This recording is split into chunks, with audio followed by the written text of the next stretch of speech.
hindi pantay-pantay ang menopause experience ng bawat babae.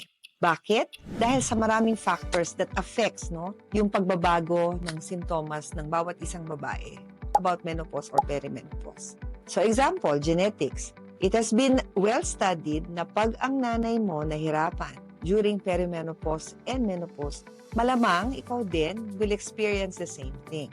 Now, lifestyle also has a contribution. So, kung madalas kang stress, kulang sa tulog, kulang sa pahinga, madalas, you will have all of these manifestations of hormonal imbalance.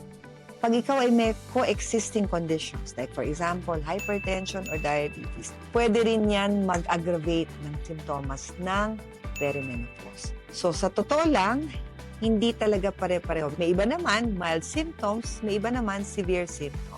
So, what will dictate it? Genetics, lifestyle, and other comorbidities.